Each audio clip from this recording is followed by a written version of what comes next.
Right, let me get that thumbnail before I forget. Yeah, that should be good. Hi guys, so last week I was telling you the story of how I got accepted at OSU, and I was hinting, not very subtly, that I still had a lot to do in order to get there. So without further ado, let's get into it with today's chapter of my journey to the USA. In order to travel in Europe, if you're a European citizen, your national ID is fine, but if you want to get out of Europe, say the USA for example, you need a passport, and mine was expired, so I had to get a new one. In France you can get passport in basically any city hall that will allow you to fill in forms, and then they will send them to Paris where your passport is printed, so you don't have to go back to, say, your birthplace, or you don't have to travel to Paris just for a passport, so that's quite nice. So before doing that and going to the city hall in Lyon, which was where I lived, so that was quite convenient, I looked up online all the papers that I needed to bring with me because I'm organized sometimes, so I was like, okay, I'm gonna do that right. Looked up the list of papers, and because I remember the first time I got a passport, I had to get a birth certificate, and this wasn't on the list, so I called them. I actually called them. I don't like phone calls, I don't like talking to people. I'm one of those people who will write a script before calling someone. Like, I legit have like a theater play script before I pick up the phone if I need to call like a doctor or whatever. Anyway, I called them, I got an appointment, and I double checked with them that I didn't need a birth certificate. And the lady specifically told me on the phone, you do not need to bring a birth certificate. Keep that in mind, because that's going to be important. So I had an appointment one day right after class, and I went there and I did everything that I was told, including leaving fingerprints on like 3 different forms. And then the city hall person told me that I would get a text within the 2 to 3 weeks to tell me that I could come pick up my passport. Can you believe it was that easy to get a passport? Can you believe nothing went wrong? Yeah, well, you shouldn't. 3 weeks later, I got a big envelope in the mail with everything that I had gave the city hall person lady that helped me. Every form, fingerprints, ID, copies, everything. Plus a letter that said we could not deliver a new passport because your application was incomplete. Guess what was missing? A birth certificate. That's right, the exact paper that I was told I didn't need to bring was missing, and I had just lost 3 weeks, because if she had told me that the first time, I would have gotten a birth certificate. Birth certificate. So I called the city hall and I was like, okay, I got this letter saying that I need a birth certificate. Birth certificate. That's quite hard to say. And you told me that I didn't need one, so what's up with that? And she was like, oh, I don't know what's wrong. Maybe you should come with the letter so I can figure out what happened.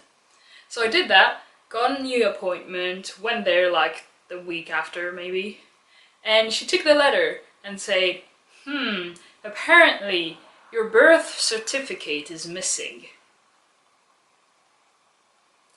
Thanks, Einstein, I couldn't figure that out myself. Seriously though, that was written on the letter. I needed her to tell me what to do. And she called someone in Paris, apparently, because she realized she wasn't really helping. So she called someone in Paris and gave them like the number on my form application thingy. And they say that they couldn't deliver a passport because they were suspicious of me trying to get a fake identity. Yep. For some reason they thought I was trying to be another person, so they needed to check who I really was on my birth certificate. So I didn't really understand that. I was like, what do you mean fake identity? I mean, I know who I am. I'm Mel Rarating. That's me. And so the person on the phone said that my old passport, which I had sent back, had a name that was different than the one on my ID card that I also sent a copy of. And I didn't understand, because I was like, no, I'm pretty sure my name is the same on both papers. But when I looked into it, I realized something. See, my parents didn't only call me Maëlle, which has this weird symbol on the E that's called a tréma in French. Apparently one weird E wasn't enough, so my parents needed to give me a middle name with 2 other weird E's. Helen. That's how you spell Helen in French. There we go. I hope I could put that on the screen because I just look stupid doing this. Anyway, my parents decided that 3 weird symbols was a good thing for a kid. We don't use middle names that much in France, so that's fine. And I didn't notice that the person doing my passport the previous time, for some reason, couldn't be bothered to type the correct E's and just put normal E's in Helen. And my ID card had the correct version of Helen with the accents and everything. I had to prove which one was my real name. I didn't even know myself. I assumed my parents had given me the French version of Helen as a middle name. But I wasn't sure. I didn't even know which one was the fake identity. So I had to go and get a birth certificate. Notice how I say that quite slowly because I can't say birth certificate fast. Now in France, if you want a birth certificate, you need to go to the city hall where you were born, where your parents registered you as a baby. And usually you can either go there and ask for it, or you can send them a request through the mail and they will send you back a certificate. But it's not like you don't choose if you go or if you can do it through email. No. They choose. And guess what option chose the town I was born in? Yeah, that's right, I had to go there myself. So after 5 hours of public transport, I was able to request a birth certificate from the town I was born in, which is literally a hospital, a civil hospital, a military hospital, the city hall, a bus stop, a cemetery, a graveyard, and a bakery. So I don't go there often. In fact, I don't think I had been there. Well, I was there when I was born, obviously. But then I think that was the first time I was going back.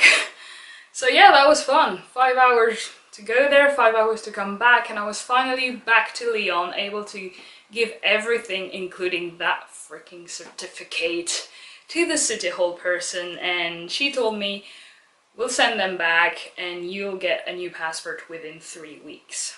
And this time it went well. I actually got a passport. It's here. It looks like this. So yeah, French passport done. Finally, I was going to be able to apply for a visa. If you want to know how the rest of the story goes, be sure to be there next Sunday. You can click on my channel, which is in this bubble over here, and subscribe so that you get notifications next time I upload, and every time I upload, in fact. And to wait for next Sunday, if you don't know what to do, you can go watch my last video, which is over there. I hope you'll have a great week, and I'll see you next Sunday. Bye bye!